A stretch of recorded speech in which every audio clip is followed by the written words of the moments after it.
What's going on, Pinnacle Online? My name's Walker. Great to have you with us this week as we are in the middle of our Series 4, and we're looking at how we're for Haywood, the county that Pinnacle is located in.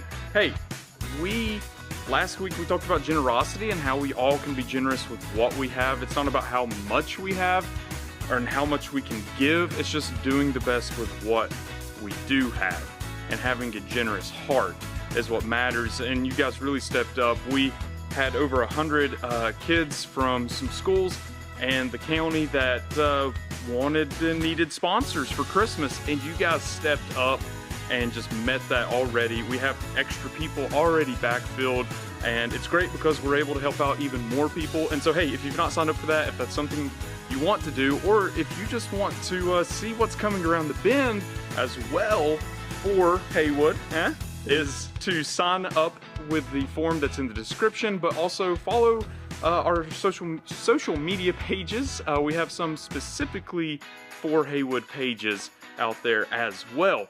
So I encourage you guys to check those out. Now, we're going to hop into a song, and then we're going to get into our third message of our 4 series, and I can't wait for you guys to be a part of that, and I hope you enjoy, and I'll talk to you afterwards.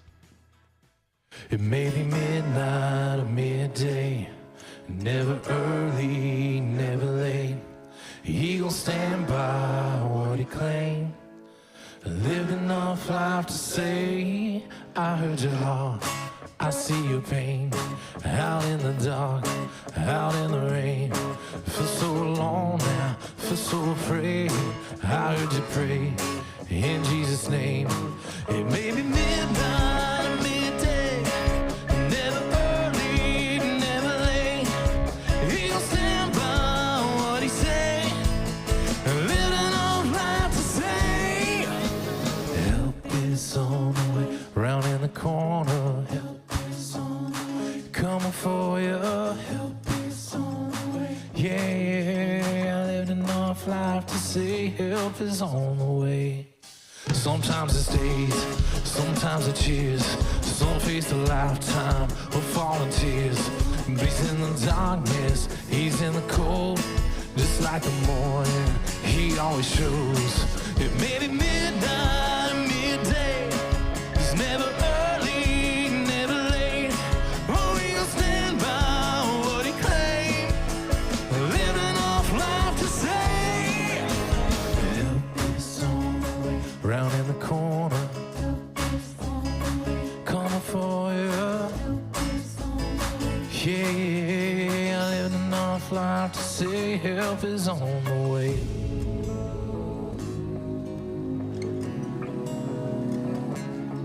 I said I see my share of trouble, but the Lord ain't failed me yet. So I'm holding on to the promise, y'all, that he's rolling up his sleeves again. I said I see my share of troubles, but the Lord ain't failed me yet. So I'm holding on to the promise, y'all, that he's rolling up his sleeves again. Rolling up, don't you know it? I see him rolling, help is coming. Oh yeah, maybe midnight, midday, never early, never late. He gon' stand by what he claimed, living all life to say. Oh, maybe midnight, midday, oh, he never early, never late.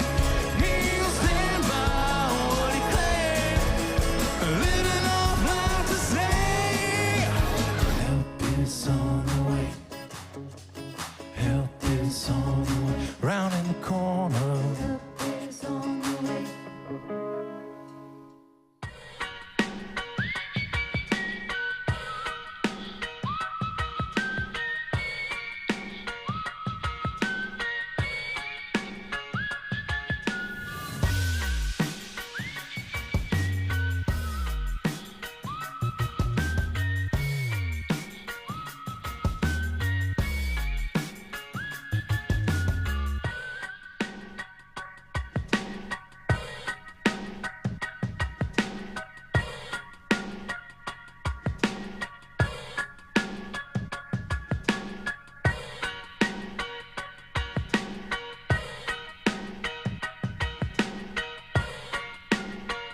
Hey guys, so if you're connected with me right now, you have just survived Thanksgiving and all the starchy, super carbohydrated goodness that comes from being American and celebrating Thanksgiving with casseroles and turkey and dressing and desserts and all that good stuff. And I hope that you got to enjoy your time with family and friends, maybe watch some football, or you just got a nap. I hope you had a good time. You know, one thing about Thanksgiving we are supposed to do, we get together with friends and family, we eat a lot, eat too much, and then one part of the holiday is we're supposed to think about what we're grateful for.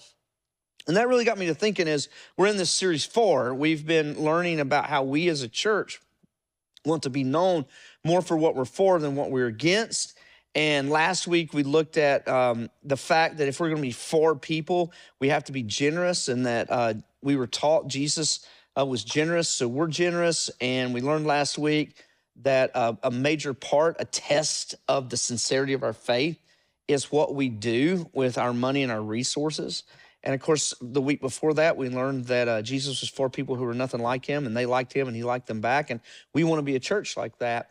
And it got me to thinking about the fact that as I thought about that, as that's always been what we've been about as a church, it made me grateful. I have a real sense of gratitude for the people who call this church home, especially the people who volunteer, who you volunteer your time weekly, monthly, you volunteer week in, week out to make what we do at Pinnacle happen because you understand what we're trying to do, the mission we're on, to just help people to be inspired to follow Jesus. And we just want to love a community. And so it takes a lot of people to make that happen. There are people that are more visible, people on the stage and all that, people do like I do, they talk, they teach. But then there's so many people behind the scenes, so many people that just are really the backbone of what we do. And I appreciate you. And I'm grateful for you. I'm grateful for your service. I'm grateful for the people who come out to our outreach events, and you come and you help make a night for families to come and have a good experience with their kids, or you go to a parade and you hand out a hand warmer so someone's not cold, or you go and you pack food boxes for people, or you go and you deliver things to the schools to make a teacher have a good day. The list is endless of the things that you serve and you do. And I want to say thank you. Thank you for me. I'm grateful for you. And that makes me happy. I'm so blessed. I know it's kind of cliche, but I'm so blessed to be the pastor of a church that has so many people serving. And that's what I want to talk about today. We're going to talk about this idea of serving. We've talked about how we want to be for people, how we want to give, and now we're going to talk about how we need to serve if we're going to be for people. And to do that, we're actually going to look at one verse today that Peter, disciple of Jesus, one of the original 12 disciples of Jesus, he wrote in his letter, his first letter, 1 Peter, that bears his name. And in it, he's going to tell us in this one verse, he's going to give us a blueprint of what our service should look like. And it's so important, I think, because I know that sometimes we look at volunteerism as just something we tack on that's a nice thing to do. But if you're a Christian, it's really not optional. It's a part. God has hotwired you in your new relationship with him to actually serve. You actually have ministry. Some people think that only pastors like me have ministry, but you actually, if you're a Christian, have ministry that you should be accomplishing. And if you're not, then you're not living up to what Christ has saved you for. He's really saved you to serve. And so we're going to look at that today. We're going to look at some words from Peter. 1 Peter chapter 4. Verse 10, we're going to look at one verse. Let's do this. Peter starts off, he says, each of you should use whatever gift you have received. Now, let's just stop there for a minute and let's kind of set some ground context here. What's the gift he's talking about there? I mean, you read that word gift, you think about what is a gift. Some of you might have got some gifts over Thanksgiving. I don't know, Christmas is coming up. You're going to be getting Christmas gifts, all those good things. But here, when Peter is talking about gift in this context, he's talking about what we in Christianity call spiritual gifts. Paul would talk about spiritual gifts in some of the letters that he wrote, and Peter does as well. And then we have to say, okay, what is a spiritual gift? A spiritual gift is simply an ability, a supernatural spiritual ability that God has given every Christian to be used for ministry.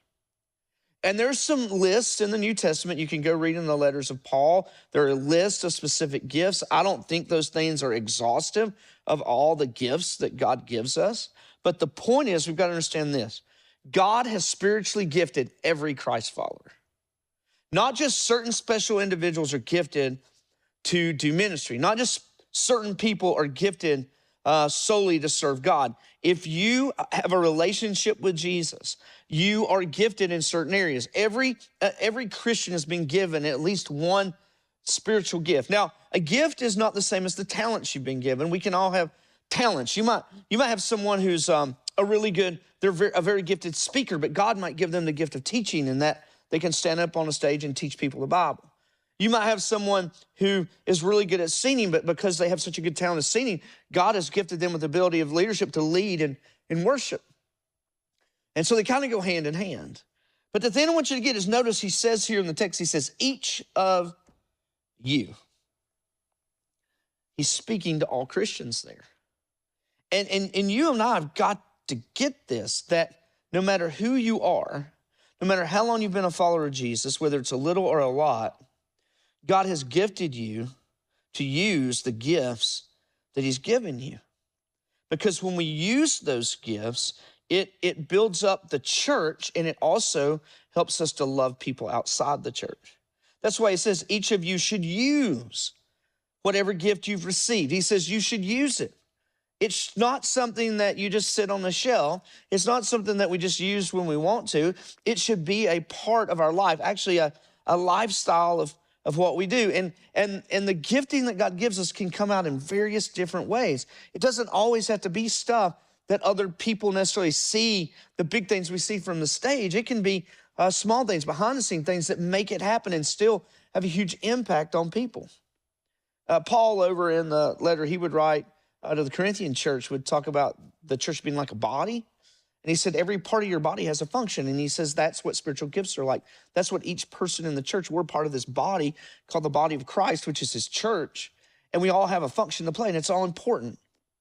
You know, I've got some friends, they live in the neighborhood here at the church, and they're in Christian ministry. They've been on staff at other churches and stuff. And every day, I've got to know them because they walk the road out by the church, and they walk our church property. And one time I was talking to one of them, and she said, Heath, I just got to tell you, you guys have, I think, the most beautiful parking lot of any church in Haywood County. Now, granted, we don't have a paved parking lot. It's gravel. We like to say we're green. But we have all the flowers and all the trees. And I said, thank you so much. I said, you know, we want people to feel like, you know, we want people to feel that way when they come on our campus. We want people to have a good experience here. I said, but you know what? I said, here's the thing about that. I said, we don't hire professional landscapers to do that. We've actually got a group of ladies and a few guys that help some in our church that's their heart. There's specifically two of them, man, that's their heart. They know that they've been gifted with a gift of helping, and they help by just putting so much effort into making a nice experience in a beautiful place when you drive up here on a Sunday morning or at any other time, or when you're walking around the neighborhood. And I'm so grateful for that. And I'm grateful that they see that they've been gifted to do that, and they use that for ministry, because it is ministry. And I want you to notice something here in this verse. It says, each of you should use whatever gift, here it comes, you have received. We've got to understand that we are given these gifts by one and only one individual, and that's God himself. And it's a gift. You do nothing to earn it. You do nothing to prove it. It's simply God saying, hey, I made you a certain way, and I'm going to give you this gift so that you can use this gift to glorify me and help other people. And see, sometimes I think we can sometimes get in a route, and I'm speaking to Christians now, we can kind of get a little envious of other people. We see people's gifts, we see their talents, we see the ability God's given them, and we think, well, why am I not gifted that way? But that's the wrong way to look at it, because we should look at whatever we've been given with gratitude, because ultimately God didn't have to give us anything. But in his great love and his grace, he chooses to give us things, and he chooses to use us. And you know, when you're serving where you're gifted, let me say this, when you're serving where you're gifted, it just clicks. It just clicks together, and it will be done well, and it will be a blessing to people. I always tell people, if you're trying to do something in church and it's not clicking for you, and it's frustrating. I mean, one, there are going to be seasons where ministry is difficult. Even me getting to do this at times is difficult, okay? But I know for me that this is what I'm gifted to do. There's a lot of things I'm not gifted to do. You don't want me leading worship. You don't want me leading the kids ministry. But I am gifted to do this. And so it fits, it clicks. And when it does, it's such a blessing. But it's not just a blessing to you. That's a byproduct. It's more of a blessing to others. And that's why Peter, here we go on, he would say, use whatever gift you've received. And here's the kicker. He says, to serve others. That's so important that we understand that our service is not for ourselves. It's for other people. It's first and foremost a service and an act of worship and giving to God because of what Christ has done. It's giving back to God, not to earn God's favor, but because we're already favored. But it also means that our priority is not ourselves, not how we feel, not to boost our self-esteem, not to make us feel important, but to serve other people. Matter of fact, we got a saying we like to say around here. Here's another point I want to make. We like to say it's not about me, it's about we. You see, we live in such a consumeristic, individualistic, self-centered culture that a lot of times everything we do out of a place of what's in it for me. But when we come into a relationship with Christ, we understand that it's not about me, it's about we. It's about what I do for others. It's about what we do in this body. It's about how we come together understanding that we need each other in areas where we are weak because one person can't have every single gift and one person can't accomplish every facet of the ministry that God has called each local church to be a part of. And by the way, that's why it's so important for you to be a part of a church if you're a Christian, because you're to use the gift you've been given to serve others, and you can't serve. The first primary importance of a spiritual gift is to serve those in the church, to build up the body of believers. And then out of that, we serve a community and serve people who need to know the love of God. And you can't do that. You can't do that if you're not connected with a church, with a local church. And so we got to understand it's not for me, it's for others. He says that, serve others. I think sometimes what happens is there's two things that can get in the way of our service where we make it more about ourselves instead of the other people. One, we can be insecure, and that leads to insecurity. A very insecure person, then we will try to manipulate people. We try to use people in our service. An arrogant person says, I've got it all figured out. I don't need anybody. They're not teachable. They're not willing to listen. They're not willing to include people.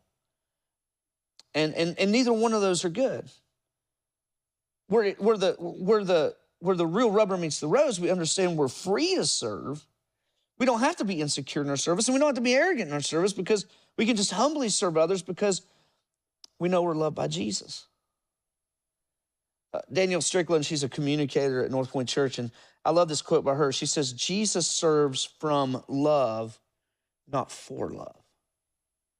And that is so true because I think sometimes when we serve, we serve out of a mindset that if I do these things, I need to be needed. And as I'm needed, then I'll get some love in return. But Jesus didn't do what he did to be loved by us. He did what he did because he loved us. And by extension, that means you and I, yes, there's the byproducts of service. It will bring you joy and peace. And yes, there is love you'll receive, but we don't do it for that. We do it because I'm serving you from a place of love. When you do whatever it is God has gifted you to do in his church, you do it from that place of love because you're so loved by him.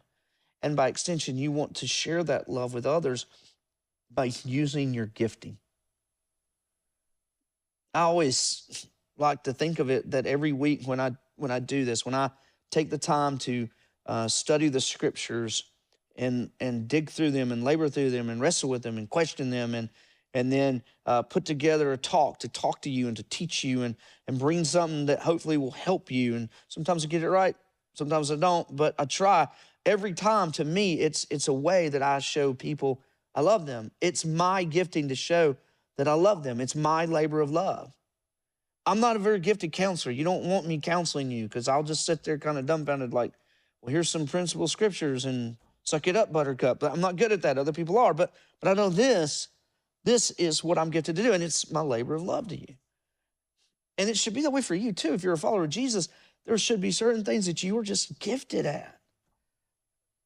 And they can be a way that you show Christians and others in your community that you love them. And notice here, he's going to go on he's going to go a little further with this. Look what he says here. He says that we use our gifts, we serve other people. Why? As faithful stewards of God's grace in its various forms. I could preach a whole sermon on that one little statement, but he's sitting here and he said, the first thing I want you to notice is that word steward. It's a word we don't use a whole lot in our modern context, but what is a steward? A steward is a manager. A steward is someone who takes care of someone else's stuff. And here, Peter is saying that we are stewards of God's grace. That we manage, by using our gifts, we are stewards of the gifts that God has given us. We are managing what ultimately belongs to God and is to be used for his glory. And we manage, and as we use our gifts, we are stewarding, managing literally parts of the grace of God. One is grace. Grace is God giving us his favor, his pleasure. It's we don't warrant it, but he gives it to us anyways. And so, another way to think about this is it's like this. We just had the World Series. Houston won the World Series. You got the owner of the team. He owns it. It's his team. But then he has the managers. He's got basically the manager. It's like the coach. And it's their job to take care of, to set direction, to steward this team, to manage it that they've been given so the team will win. In the same way, you've been given gifts and things that you're expecting, resources, a life, we're to steward and manage for God who gave it to us. He says there that we're stewards of God's grace, as I said. Did you ever think, okay, here's something I want you to get, and it's this, that God's grace is revealed when we faithfully use our gifts. Think about that for a minute. A lot of times I think, we get God's grace, we come to faith in the gospel, we hear the gospel preached, and that's part of God's grace. And God's grace is I wake up every morning, and that's grace that I have life, I could be dead. But did you ever think that as you and me, as we use what we've been gifted to do, we are literally helping other people to experience aspects of God's grace through us? Maybe you have a gift of compassion. And when you can sit there with a person who's going through hell or going through a trial, and you just have that unique ability to give them comfort, they're experiencing God's grace. You're a conduit of that. Maybe you have a gift of helping. And you do go out and you make a place look pretty. People are experiencing beauty. They're experiencing moments of God's grace through beauty. Maybe you're really good at numbers. You're an administrator. And you help to make books happen. People, you'd say, well, that's not God's grace. Yes, it is. People experience the grace of God in the gift that things function and they run well and they're together. It goes on and on and on in the many different aspects and ways that God has gifted us. And in a part of that, of course, he can take those talents and use them in with our spiritual gifting. That's just, I got to tell you, man, that can be so like encouraging and mind-boggling at the same time for me to think that when I allow God to use what he's gifted me to do and I'm in my sweet spot of serving where I am gifted, literally God's grace is getting revealed through my actions to people who need him and people who need to be reminded and the people who need to be built up in it. That's pretty cool to me. And notice he says God's grace in its various forms. That's why I say, there's variety in the kingdom of God. There's all kinds of ways that God can reveal his grace and his love and his purpose for us and through us as we serve other people. That word various there in Greek is used of like multicolored stone. There's a lot of variety in the kingdom. We're not all gifted the same. Thank God we're not. And so a part of that I say is lean in to however God's gifted you. You may be sitting here saying, well, Heath, I'm not totally sure what I'm gifted at. You know how you discover how you're gifted? I don't think it's by going online and you know, you can go online right now. I could give you a link to 10 of them. You take a spiritual gifts assessment, and it'll tell you you're gifted in this, this, and this. That's fine and all. It checks the box. But I think that more importantly, you discover your gifting by getting out and doing, by serving. You discover by doing. You discover the great variety in the way God's made you uniquely and given you certain gifts. And you may even understand there are moments, John Piper says there are moments when God might gift you just in a certain situation for that moment when you're trying to minister to someone. And he says there are permanent gifts we have too. You discover it by doing. I call it kicking the tires. You get involved in a ministry.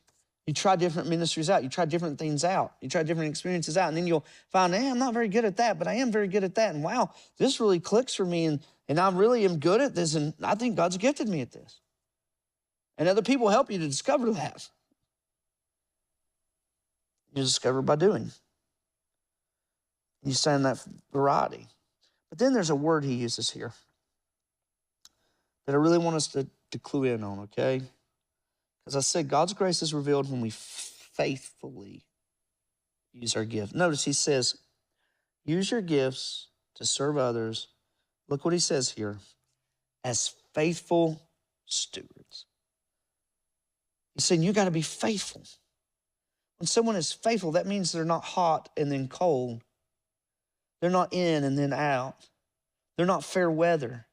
A faithful person is there through thick and thin. They're there day in, out, moment by moment. It's a lifestyle and a lifetime of serving and using their gifts. Being faithful. You know, I don't understand this. And I've seen this in church ministry over the years. You'll have someone who God's gifted to do something, and they'll be serving in a capacity, doing what they're gifted to do. But then life gets hard. Life goes sideways, and everybody's life goes sideways.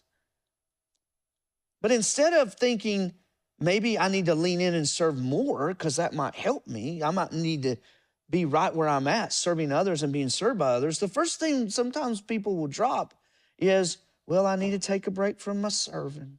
Life's gotten hard. And I would see on first glance why you might want to do that, but honestly, that's the last thing you need to be doing. And it ultimately shows kind of a mismatched priority. And you know, I want to say this too. I want to, if I could just be honest here, I'm talking to Christians. You don't age out of this either. That word faithful stewards, that's a connotation of you're not just faithful for a certain block of your life. You're faithful throughout your life. From the moment you come to know Christ, you enter into a relationship with him until you graduate and he calls you home. You should be a faithful steward of the gifts that he's given you as you reveal God's grace as you serve. Sometimes people, you know, when they get a little up in age and they get a little bit older than I am, they get a little gray-haired, and they're like, well, I'm retired and it's time for me to enjoy life and do this. And we'll let that younger generation do ministry. We'll let that younger generation it's their time to step up. It is their time to step up, but it's not your time to step back. It's your time to keep on. It may be different than what you did when you were younger. You may be redeployed, but don't get out of the game. There is no expiration date on your gifting. Use it. Use it until the very end because you just don't know what God can do through you, man. I mean, I was reading the other day about some of the people that just found God, that in their life they did certain things. Rembrandt painted one of his most famous, considered his greatest painting when he was like over 80 years old. I mean, look, Ronald Reagan was the president at 75. Now we got guys older than that. There's other people. Julia Child, famous cook. She didn't start cooking until she was like in her 50s. Martha Stewart didn't get famous for decorating until later in life. And the list goes on and on. Those golden years don't have to be years that you lay down. They can be years that you allow God to use you in big ways so you don't age out. And also, let me say this. You're never too young to start serving either. I'm a big believer that we need to allow the kids in our families and our teenagers and stuff to have opportunities to begin to discover their gifts and use those gifts in appropriate ways, right? But they need to do it. Because ultimately, God is using you, man. If you're a follower of Jesus, don't you want to be used? No, I know if you're not a Christian, this is a little woo for you and a little different, but we literally believe that it's in serving others that the love of God comes through. And you may not be a Christian. You may be missing out on something because, you may find that the justice issues you believe in and loving people in the community can really find their ultimate fulfillment in Jesus. And then you become a part of that. So I have to say that here's the question. Here's the application. How do we then use this? How do we apply this? We hear this, we see this, we know what Peter is saying here. What do we do with it? Well, here is how you apply it. One statement: be a contributor, not a consumer, man. That's as bluntly as I can say it. We live in such a consumeristic society. Every endeavor we go into, I think, as people, we start with the question of, what's in it for me, man? What am I going to get out of this? What are you going to give me, man? What am I going to do? But as a follower of Jesus, that's the last thing we should be saying. And when it comes to our service, when it comes to church, we should not, as we are growing in maturity in Jesus, the words on our mouth should not be, man, what do I get out of this? It should be, what do I contribute to this? God has gifted me in certain ways. And when I only consume, when I only take, I'm missing out on so much. I'm missing out on the greater blessing of serving. I'm missing out on the greater blessing of being used. I'm missing out on the greater blessing of seeing someone affected for the good by what God has gifted me to do. And so I say to us all, man, stop being a contributor and start being a consumer. And if you're ready, maybe you've been connecting with Pinnacle for a while and you're like, I need to serve. And maybe you connect online. There are ways you can serve online. Did you know that? We're going to show you how to do that. Or Walker, they're going to come up. They're going to give you a link. We're going to give you a link that you can sign up. You can get more information. We're going to tell you how you can serve, how you can start to discover by doing and be a part of this movement that God's got going on through this church. And hey, if you connect with us, but you're part of another church and you come in and out and you connect with us, I'm glad you can connect with us. But listen, if you're part of another church and that's your home church, I want to encourage you, serve there. They need you to be a part of what God's doing there as well. Get involved, man. Contribute, don't just consume. And so, hey, we've seen today that Peter told us that each of us as Christians, we've each been given a gift. Every Christian is specifically gifted by Jesus. We are to serve others. It's not about us. We actually serve from love, not to get love, because we're already loved. It's not about me. It's all about we. And when I serve and you serve, people actually see the grace of God. I want you to think with me for a minute as we close out. If you're a Christian, think about those people in your life in the time that you've been a Christian, whether it's been a short time or a long time. Some of you grew up in church. I grew up in a church. I had a long period where I walked away, but I came back. And some of you are new. It could be the first church experience you've had is here. I want you to think about those people that served you in all the different ways they did it. The impact it's had on your life to this point. Think about that one or two people that had a great impact. It could be that Sunday school teacher when you were a little kid. It could be that small group leader. It could be that pastor. It could be that worship leader. It could be the greeter that just every week. There was one guy when I was in church every week and he'd come up, he gave you candy. That meant the world, It made an impact. His gift was hospitality. He could greet and smile. If you don't smile, don't be a greeter. But think about that person. Heck, maybe you're not there yet. You're not a follower of Jesus yet. Think about the people in your life that have served you, Christian or not, that have made an impact on your life. Why would you not want to return that to somebody else? And if you're a Christian and Jesus has changed you, and you know that this is a part of being his follower, you got to ask yourself this question: why do I not do this? Something to think about. Let's pray. Father, we love you and we are grateful for the words of Peter, a man, God, who I really relate to, because when we read his story in the Gospels, he could put his foot in his mouth a lot of times. But you in your grace, you walked with him and were for him. And look, Lord, he preached the first sermon on that day at Pentecost when all those folks got saved in Jerusalem. And then he wrote these words to us to encourage us to take the gifts you've given us and to serve you. And so, Lord, my prayer for us is that we would just do that. We would stop consuming so much, and we would stop contributing with the gifts you've given us. We would use our time to serve others in your name, knowing, God, that as we do that, your love channels through us and your grace is revealed to people who desperately need to be inspired by you, Lord. They need a relationship with you.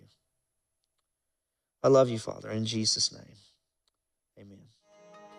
Why you ever chose me has always been a mystery. All my life I've been told I belong at the end of the line with all the other not quite, and all will never get it right. But it turns out they're the ones you were looking for all this time. 'Cause I'm just a nobody trying to tell everybody all about somebody that saved my soul. And ever since you rescued me, you came on a song to sing. I'm living for the world to see nobody but Jesus. Living for the world to see nobody but Jesus. Well, Moses had stage fright, and David brought a rock to a sword fight. You picked 12 outsiders nobody would have chosen, and you changed the world. Well, the moral of the story is everybody's got a purpose.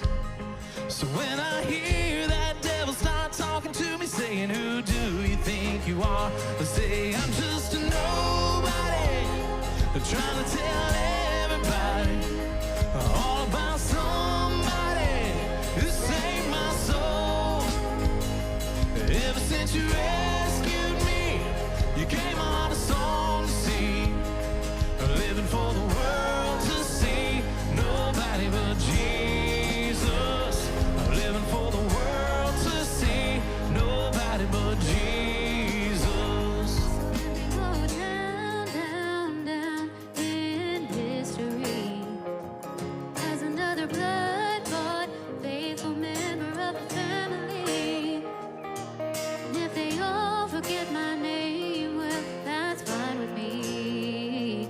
Living for the world to see nobody but Jesus. So let me go down, down, down Let me go in history. down in history. As another blood-bought, faithful member of the family. And if they all forget my name, well, that's fine with me. Living for the world to see nobody but Jesus. 'Cause I'm just a nobody trying to tell everybody all about somebody who saved my soul. Ever since you rescued me, you gave my heart a song to sing. I'm living for the world to see nobody but Jesus. Living for the world to see nobody but Jesus. Living for the world to see nobody but Jesus.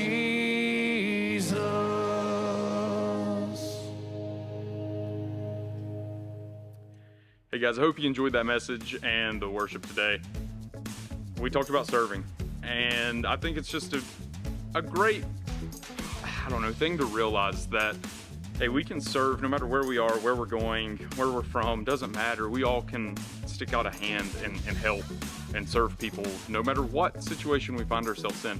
And so I just hope you got something from that. Hey, if you did, I highly encourage you, share this with a coworker, a family member, a friend that you think would be really on board with us pushing this for initiative, being for Haywood County or for wherever you are located at, because hey, we want to be known what we are for, and that's God's love, and God's love is for us, and it doesn't matter where we come from, doesn't matter what we've done in the past, all that is in the past, because at the end of the day, God is just there for us. So we need to be there and be for the people in our lives. So download our Pinnacle Church app, share this, and hey, if you're not, follow us on social media. That's the best way for you to get to know what is going on with 4 and how in the coming months in 2023 as well, that you guys can get updated on how to be for those in your community. So that's what we got for you guys this week. I cannot wait to continue this series next Sunday. I hope y'all have a fantastic rest of your week.